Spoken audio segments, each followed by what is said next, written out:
अस्सलाम वालेकुम स्टूडेंट्स, कैसे हैं आप? ठीक हैं। आज का हमारा टॉपिक बहुत ही इम्पोर्टेंट टॉपिक है, जिसके बारे में बहुत ज़्यादा स्टूडेंट्स पाकिस्तान से, इंडिया से, बांग्लादेश से कंफ्यूज्ड हैं कि उनका फ्यूचर क्या होना चाहिए। यूट्यूब के ऊपर बहुत सारी वीडियोज़ ऐसी पड़ी हुई हैं जो मिसगाइड करती हैं, जो रियलिटी से आगे लेके जाती हैं, जो आपकी लाइफ के लिए बहुत ज़्यादा प्रॉब्लम क्रिएट कर सकती हैं फ्यूचर में।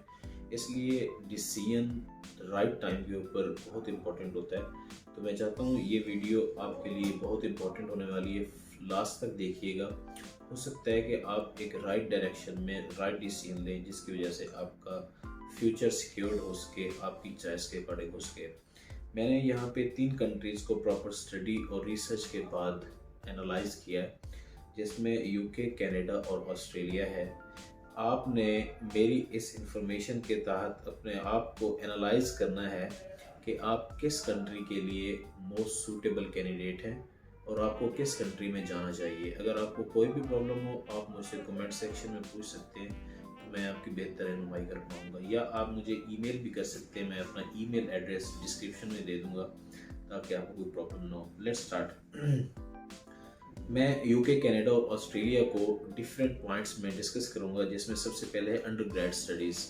यानी आपने पाकिस्तान से, इंडिया से, बांग्लादेश से एफए किया है, एफएससी, आईकॉम वगैरह किया है, यानी 12th ग्रेड तक किया है, और आप अंडर ग्रेजुएशंस के लिए जाना चाहते हैं। इन कंट्रीज़ में क्या रिक्वायरमेंट्स होती हैं? याद रखें, तीनों कंट्रीज़ में जो अंडर ग्रेड स्टडी है वो 3 साल की है। मतलब 12 आप 12 ग्रेड तक यहाँ पढ़ के गए, आगे 3 ईयर्स के लिए आपको वहाँ जाना है। बट डिपेंड करता है आपकी परसेंटेज के ऊपर, इंग्लिश स्किल्स के ऊपर। सम टाइम आपको फाउंडेशन ईयर में जाना पड़ता है। What is foundation year? यानी 1 साल स्टडी होने से पहले आपको क्लासेस लेनी पड़ेंगी, तो मीन्स आपकी टोटल स्टडी 4 ईयर्स की हो जाएगी फाउंडेशन ईयर के साथ। अगर आपकी 65 या 70% से ज़्यादा है, then you don't need the foundation years, you can go directly for the 3 years under grade studies. Masters की अगर बात की जाए, अगर बच्चे जो 12 ग्रेड के बाद जाते हैं अंडर ग्रेड्स में, अगर वो चौथा साल लगाते हैं फाउंडेशन के अलावा, फाउंडेशन को साइड में रखते हैं, यानी 4 ईयर्स की स्टडी करते हैं, तो 3 साल उनका अंडर ग्रेड्स काउंट होगा यूके में, और 1 साल प्लस अगला उसका मास्टर हो जाएगा। मतलब 4 सालों में आप मास्टर्स कर सकते हैं।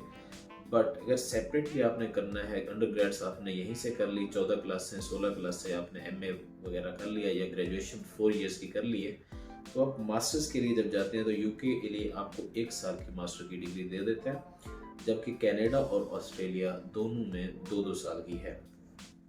अगर हम फीस की बात करें जो कि बहुत ही इम्पोर्टेंट फैक्टर है हमारे इलाके के, हमारे मुल्क, इन ममालिक के स्टूडेंट्स के लिए, फीस जो है यूके की टोटल फीस मैं आपको बताने लगा हूँ, पाकिस्तानी 20 से 22 लाख रुपए है। मतलब तकरीबन इससे वेरी कर सकती है, प्लस या minus, according to your university selection, कौन सी आप यूनिवर्सिटी सेलेक्ट कर रहे हैं या आप कौन से एरिया में जाना चाह रहे हैं। तो 20 से 22 लाख एवरेज कॉस्ट है। इसमें स्कॉलरशिप भी मिल सकती है, इसमें कोई आपको स्पॉन्सरशिप कर दे, दैट विल बी ग्रेट, या आपकी ज़्यादा परसेंटेज अच्छी है तो उसमें आपको स्कॉलरशिप मिल जाएगी। जबकि कनाडा और ऑस्ट्रेलिया की बात की जाए तो कंपैरेटिवली यूके से थोड़ा सा ये चीप हैं, जो कि 18 से 20 लाख पाकिस्तानी बनते हैं।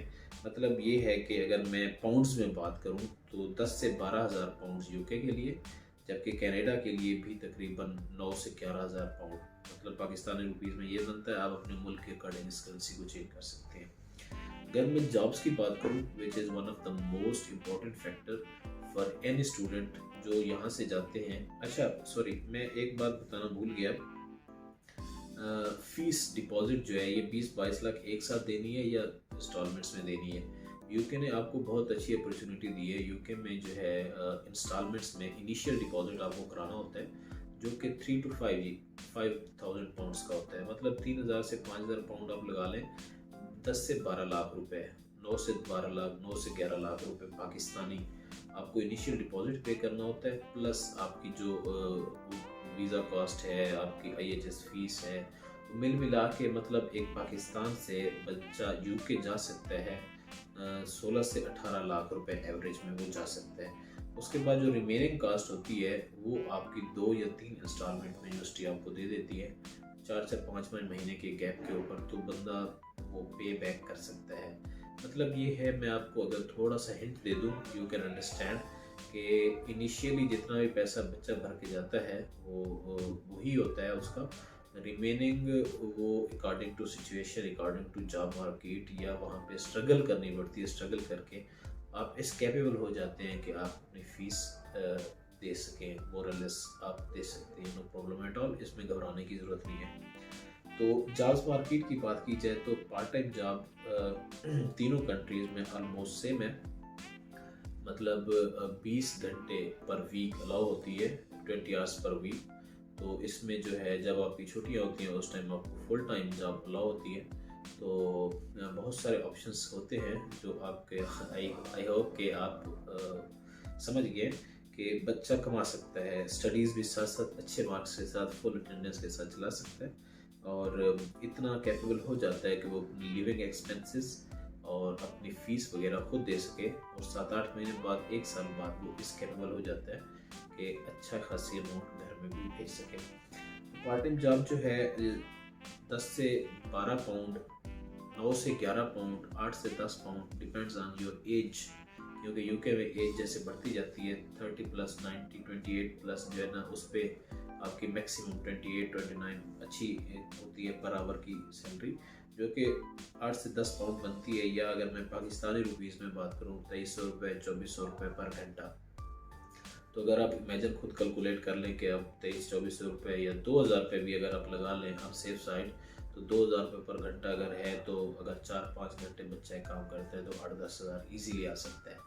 तो इसके अलावा थोड़ा ज़्यादा स्ट्रगल कर ले, जब उसको फुल टाइम जॉब लो हो तो और ज़्यादा अच्छी बात है, फिर उसके जो है अच्छे अमाउंट कमा सकता है। सेम कनाडा और ऑस्ट्रेलिया में है, 2000 से 2200 रुपये या 1800 से 1900 रुपये, 2000 रुपये, इस रेंज में बच्चा एक एवरेज पर घंटा कमा सकता है। फुल टाइम जॉब जो है वो डिपेंड करता है आपकी कौन सी डिग्री है, आपके एक्सपीरियंस क्या है, आपको किस कंपनी में कौन सी जॉब मिली है। जो एवरेज सैलरी है यूके में फुल टाइम जॉब की वो है 3500 से 4000 पाउंड, जो आपको एक अच्छी कंपनी में मिलती है। तो अगर नहीं मिलती, अगर आप खुद काम करते हैं जिस तरह दूसरी जॉब्स करते रहते हैं, तो फिर आपको मोरलेस 3000 से 3500 पाउंड पर मंथ जो है आप कमा सकते हैं। अगर मैं इसको पाकिस्तानी रुपीज़ में बात करूँ तो 7 से 9 लाख रुपए पर मंथ आप कमा सकते हैं, जो कि आई बिलीव एक हैंडसम अमाउंट होती है। पाकिस्तान में इतना तो मेरा नहीं ख्याल कोई कमा रहा हो जॉब के ऊपर, लेकिन वहाँ पे इतना कमा सकते हैं। लेकिन उस तरह एक्सपेंसेस भी थोड़े हैं, ग्रॉसरी या जो मंथली आपके एक्सपेंसेस खाने पीने के हैं वो कम होते हैं, 50 पाउंड के राउंड अबाउट, यानी 10,000 12,000 में आपका गुजारा हो जाता है अच्छा खासा। लेकिन रेंट वहाँ पे बहुत ज़्यादा है। रेंट की अगर मैं एवरेज कास्ट कैलकुलेट करूँ तो आपको मोरलेस 250 से 300 पाउंड पर मंथ देना पड़ता है, यानी अगर 300 पाउंड अच्छा कमरा मिल जाता है। अगर आप गुजारा करते हैं तो 200 पाउंड 250 पाउंड में आपका गुजारा हो सकता है। तो अगर 200 पाउंड की मैं बात करूँ तो तकरीबन ये कुछ 70,000 72,000 80,000 के राउंड अबाउट आपको पर मंथ खर्चा होगा। मतलब 1.5 से 2 लाख रुपए बाकी सारे खर्चे मिला के आपके फुल टाइम जॉब में खर्चे होंगे, और 6 साढ़े 6 लाख 5.5 लाख तक आप सेव कर सकते हैं। इसी तरह कनाडा और ऑस्ट्रेलिया में है। कनाडा की सैलरी थोड़ी यूके से बेटर है, जो कि तकरीबन 7 से 9 लाख रुपए के राउंड अबाउट बनती है, और इसी तरह ऑस्ट्रेलिया भी 6 से 8 लाख तकरीबन यूके के राउंड अबाउट की है। अगर मैं अपॉर्चुनिटीज़ की बात करूं तो डिपेंड करता है कि आप कितने एक्टिव हैं। यूके डेवलप्ड कंट्रीज़ में आता है, यानी इसमें सारी फुली इस टाइम फंक्शनल है, ग्रोथ है, यहाँ पे अपॉर्चुनिटीज़ अच्छी हैं, यहाँ पे बड़ी बड़ी कंपनीज़ हैं, यहाँ पे अमेरिकन कंपनीज़ हैं, कैनेडियंस कंपनीज़ हैं। लेकिन ये तकरीबन डेवलप्ड हो चुके हैं। एरिया के हिसाब से ये छोटा मुल्क है कंपैरेटिवली यूएसए, कनाडा और ऑस्ट्रेलिया, लेकिन इसमें अपॉर्चुनिटीज़ जो है, अगर हम पॉपुलेशन को देखें तो आवाम ज़्यादा है, ग्रोथ ज़्यादा है, कंपनीज आती हैं। लेकिन अगर हम दूसरी जॉब मार्केट को देखें, या अभी पर स्क्वायर मीटर हम, या पर स्क्वायर जो वो यूनिट कहलाता है, पॉपुलेशन को देखें, तो ऑस्ट्रेलिया और कनाडा अभी अंडर डेवलप्ड कंट्रीज़ है, उसमें अपॉर्चुनिटीज़ हैं। यानी जिस स्टेज पे यूके आज है, वहाँ पे कनाडा और ऑस्ट्रेलिया को पहुँचने के लिए टाइम लगेगा, 100 साल 50 साल 80 साल। वो रैपिडली ग्रोथ है, उसमें उस लिहाज से अपॉर्चुनिटीज़ ज़्यादा है। लेकिन अगर वाइस वर्सा देखा जाए, उलट इसके देखा जाए, तो यहाँ पे पॉपुलेशन ज़्यादा है, यहाँ पे कंपनी ज़्यादा है, यहाँ पे जॉब मार्केट भी अच्छी है। तकरीबन हम इसको 19-20 कह सकते हैं, इतना ज़्यादा फ़र्क नहीं है। अगर हम पीआर की बात करें, परमानेंट रेजिडेंसी की, जो one of the most important factor होता है जब आप कोई भी डेस्टिनेशन या अपना मुल्क सेलेक्ट करते हैं, तो उसमें यूके याद रखें आपके पेरेंट्स को कभी नहीं देता रेजिडेंसी, परमानेंट रेजिडेंसी। वो हार्डली आपके पेरेंट्स को साल में 6 महीने के लिए विजिट वीज़ा अलाउ करता है, लेकिन आपके बीवी बच्चों को वो साथ रखने की इजाज़त देता है, परमानेंट रेजिडेंसी उनको दे देता है। तो पीआर का जो टाइम है, जब आप यहाँ पे थोड़ा सा मैं क्लैरिटी दे दूँ, सपोज आपने मास्टर किया 1 साल का, 1 साल का मास्टर करने के बाद आप ऐसी यूनिवर्सिटी सेलेक्ट करें, यूके की बात कर रहा हूँ, ऐसी यूनिवर्सिटी सेलेक्ट करें जो आपको प्लेसमेंट ईयर भी देती है। Placement year means internship year कह लो, या फुल टाइम जॉब का 1 साल होता है, वो आपको फ़ायदा देता है। मतलब आपको 2 साल स्टडी के मिल गए, 1 साल आपने स्टडी की, 1 साल में भी 8 महीने स्टडी होती है, और 1 साल जो है आपने प्लस उसमें प्लेसमेंट ईयर यानी फुल टाइम जॉब का आपको टाइम मिल गया। उसके बाद जब आपको डिग्री मिल जाएगी, 2 साल के लिए PSW मिलेगा, पोस्ट स्टडी वर्क परमिट, ठीक है। Post study work permit UK में मिलेगा, तो टोटल आपका ड्यूरेशन हो गया 4 साल प्लस 4 महीने ऊपर होता है, यानी 4.5 साल का आपको वीज़ा मिलेगा 1 साल 8 महीने की स्टडी के ऊपर। 8 महीने के बाद आपकी फुल टाइम जॉब्स ही जॉब्स हैं। इसमें फ़ायदा आपको क्या होगा, 1 साल स्टडी के बाद अगर आप टायर 2 की जॉब ले जाते हैं, और ले सकते हैं, कोई बड़ी बात नहीं, आपने अपनी स्किल्स डेवलप करनी है, लेकिन जब आप प्लान बनाएं, आपको किसी भी गाइडेंस की ज़रूरत हो आप मुझसे कॉन्टैक्ट कर सकते हैं, आई विल गाइड यू। आप टायर 2 की जॉब जैसे ही लें, तो आपका टायर 2 एक्चुअली होता है कि किसी भी कंपनी में आप जाते हैं, वो कंपनी आपको स्पॉन्सर करती है। उन कंपनीज़ की लिस्ट यूके गवर्नमेंट साइट्स के ऊपर है, 45,000 47,000 के करीब कंपनीज़ हैं। तो उन कंपनीज़ में जैसे ही आपको स्पॉन्सर करती है, तो वो आपका पोस्ट स्टडी वर्क परमिट या प्लेसमेंट ईयर यानी post study work permit convert हो जाता है आपका पीआर में, तकरीबन पीआर में, यानी 5-5.5 साल इंडेफिनेट आपको मिल जाता है वर्क परमिट। 5.5 साल का आपको मिलता है, वहाँ तक आप जाते हैं तो डायरेक्ट आपको आगे पीआर और सिटीजनशिप की तरफ मिल जाते हैं। तो इसका टोटल ड्यूरेशन जो है 5 से 7 साल, 6 से 7 साल, 7.5 साल है, depends on your profile and your luck and your hard work. But अगर हम यूके कनाडा की बात करें, कनाडा में 1 साल 2 साल की स्टडीज़ है, उसके बाद 1 साल की आपकी जॉब है। जॉब करने के बाद फिर आप अप्लाई करते हैं पीआर के लिए, तो आपको 3 से 5 साल में पीआर मिलता है। तकरीबन 3 से 5 साल का ड्यूरेशन है। यूके की निस्बत 1-1.5 साल पहले मिलता है, जबकि ऑस्ट्रेलिया में भी तकरीबन 4 से 5 साल या 6 साल के राउंड अबाउट मिलता है। तो इसमें यूके की पीआर थोड़ी लेंथी है, लेकिन यूके की वर्थ भी अच्छी है, उसके पासपोर्ट की वर्थ भी अच्छी है। अगर हम आइल्स की बात करें, तो यूके ने आजकल ब्रेग्जिट के बाद बहुत ज़्यादा आसानी पैदा कर दी है। ब्रेग्जिट मीन्स कि वो यूरोप से अलहदा हुई है स्टेट, तो उस वजह से उनके पास मैन पावर शॉर्टेज है, तो उन्होंने स्टूडेंट्स के लिए आसानी पैदा की है। उनको आइल्स की एग्जाम्पशंस भी बहुत ज़्यादा दे रहे हैं। सपोज आपका FA BA वगैरह है और आपके 65 70 प्लस मार्क्स हैं, तो आपको आइल्स एग्जाम्प्ट हो जाता है। अब कुछ यूनिवर्सिटीज़ में, सारों की बात नहीं कर रहा लेकिन कुछ यूनिवर्सिटीज़ लेती भी हैं, बहुत सारी यूनिवर्सिटीज़ लेती हैं। और अगर हम कनाडा की बात करें, तो कनाडा में कहीं पे विदाउट आइल्स आप नहीं जा सकते।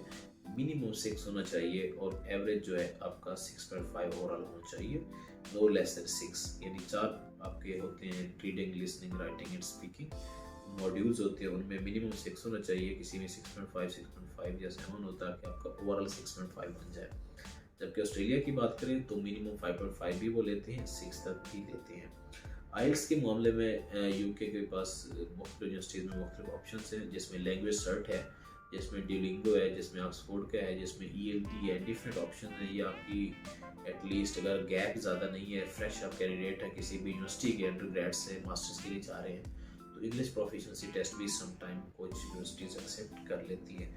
But this is my advice कि आपको आइल्स कर लेना चाहिए, जो कि बहुत ही बेनिफिशियल रहेगा। अगर आपकी इंग्लिश इतना ज़्यादा स्ट्रॉन्ग नहीं है, तो 2-3 महीने लगाएं। आप किसी तरह की गाइडेंस चाहिए मुझसे कॉन्टैक्ट करें, आई विल गाइड यू इंशाल्लाह। तो आप आइल्स कर लें 5.5 6.5 के साथ, वो बेटर रहेगा।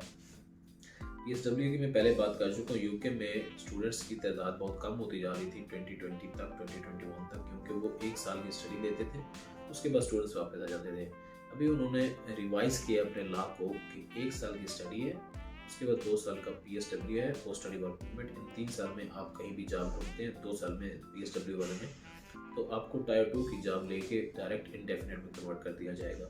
अगर आप प्लेसमेंट ईयर ले लेते हैं, तो वो भी बहुत ज़्यादा अच्छी बात है, यानी आपको 1 साल की फ़ीस के साथ 4.5 साल का वीज़ा मिल रहा है, तो इससे अच्छी बात क्या है।